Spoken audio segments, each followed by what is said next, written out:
കാലം തികഞ്ഞു, ദൈവരാജ്യം സമീപിച്ചിരിക്കയാൽ മാനസാന്തരപ്പെട്ട് സുവിശേഷത്തിൽ വിശ്വസിക്കും.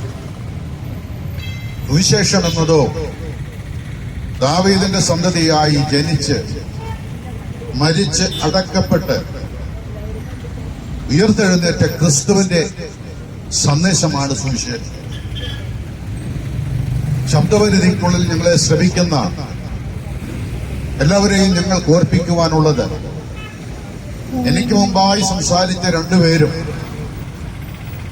വ്യത്യസ്തമായ മാർഗങ്ങളിൽ, വ്യത്യസ്തമായ ജാതി വിഭാഗങ്ങളിൽ, മതചിന്തകളിൽ വിശ്വസിച്ചിരുന്ന രണ്ടുപേരാണ്.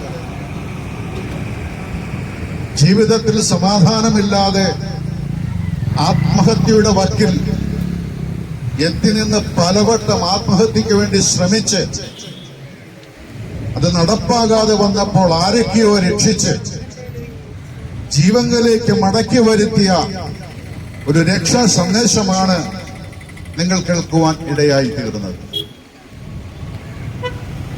ഈ സായം സന്ധ്യയിൽ ഞാൻ വിളിച്ചു പറയട്ടെ, എന്തിനൊക്കെയോ വേണ്ടി മനുഷ്യൻ ഓടുകയാണ്. ജീവിതത്തിന്റെ വ്യത്യസ്തമായ ഏടുകളിൽ കഷ്ടതകൾ മാറ്റിവെച്ച് ജീവിതം കരിപ്പിടിപ്പിക്കുവാൻ അധ്വാനം ചെയ്തുകൊണ്ട് ജോലി ചെയ്തും വാഹനമോടിച്ചും മറ്റു വേലകൾ ചെയ്തുകൊണ്ടും അവരവരുടെ വയറിനും വിശപ്പിനും ജീവിതത്തിനും താമസത്തിനും വസ്ത്രത്തിനും വേണ്ടി പരക്കം പായുമ്പോൾ മനുഷ്യ, ഞാൻ ഓർപ്പിക്കട്ടെ, ഈ കാണുന്നതെല്ലാം ഒരിക്കൽ നശിച്ചു പോകും. ഈ കാണുന്നതെല്ലാം മായയാണ്. എന്തിനു വേണ്ടി നീ ഓടുന്നുവോ അതിനൊന്നും നിന്നെ രക്ഷിപ്പാൻ കഴിയുകയില്ല. പിന്നെയോ നിന്റെ ശരീരത്തിന് വേണ്ടി നീ ഓടുമ്പോൾ ഒരു രക്ഷാ സന്ദേശം വിളിച്ചു പറയട്ടെ, നിന്റെ ആത്മാവിന് വേണ്ടി കരുതുവാനുള്ള അവസരം ഇതാണ്. മനുഷ്യൻ മരിക്കും, നിശ്ചയമാണ്. ഒരു വാഹനത്തിന്റെ രൂപത്തിലും, ഒരു തേങ്ങയുടെ രൂപത്തിലും, ഒരു ചക്കയുടെ രൂപത്തിലും, ഒരു കറിക്കത്തിയുടെ രൂപത്തിലും, കൊലക്കത്തിയുടെ രൂപത്തിലും എന്റെയും നിന്റെയും പിന്നാലെ മരണം പാഞ്ഞെടുക്കുകയാണ്.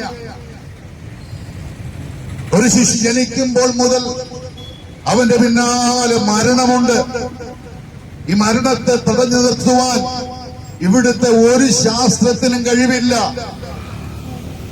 മരണം അവനെ മാടി വിളിച്ചുകൊണ്ടിരിക്കുമ്പോൾ ഞങ്ങൾ വിളിച്ചു പറയുന്ന രക്ഷയുടെ സന്ദേശം നിന്റെ അന്തരാത്മാവിനെ രക്ഷയുടെ മാർഗത്തിലേക്ക് കൊണ്ടുവന്ന് മരണത്തിൽ നിന്നും നിത്യജീവനിലേക്ക് കൊണ്ടുപോകുവാൻ കഴിവുള്ള സന്ദേശമാണെന്ന് ഇന്ന് പകലിൽ ഞങ്ങൾ വിളിച്ചു പറയട്ടെ.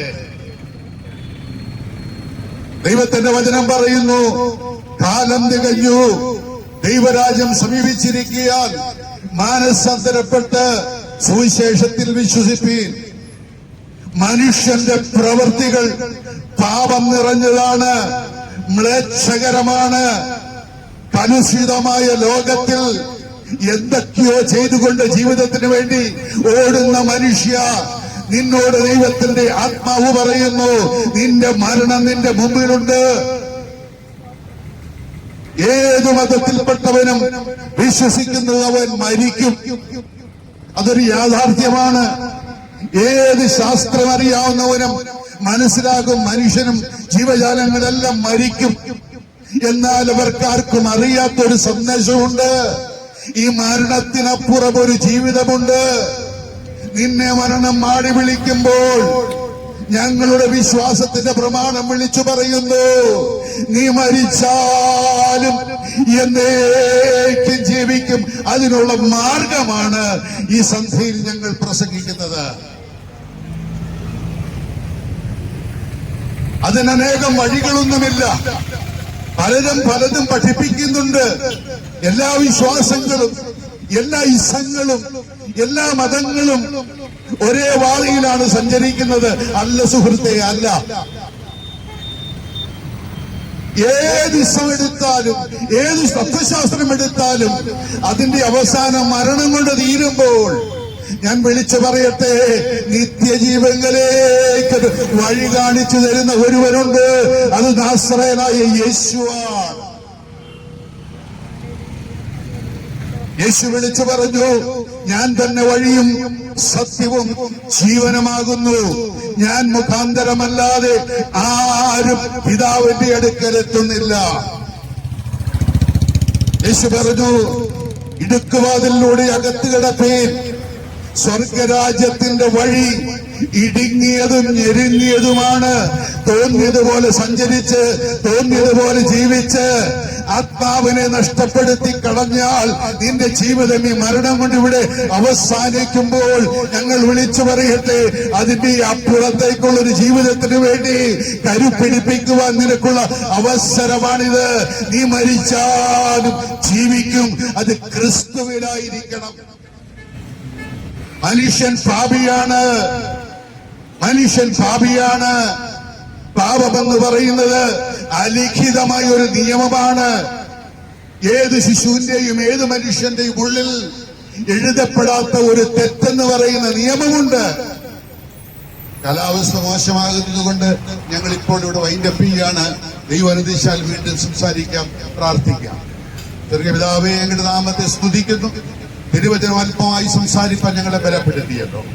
കേൾക്കാരായി എല്ലാവരെയും അനുഗ്രഹിക്കണം. ശാന്തമായി ഞങ്ങൾ പിരിയുന്നു. വചനം കേട്ട് എല്ലാവരെയും ആശ്വസിപ്പിക്കണം. അവരുടെ ജീവിതത്തിന്റെ വേദനകളുടെ നടുവില്, കൈപ്പേറിയ അനുഭവങ്ങളുടെ നടുവില്, അവരുടെ സങ്കടങ്ങളുടെ നടുവിൽ, രോഗങ്ങളുടെ നടുവിൽ ദൈവം വിടുതലയക്കണമേ. സമാധാനത്തിന് ദൈവം കാക്കണം. യേശുവിൻ നാമത്തിൽ തന്നെ.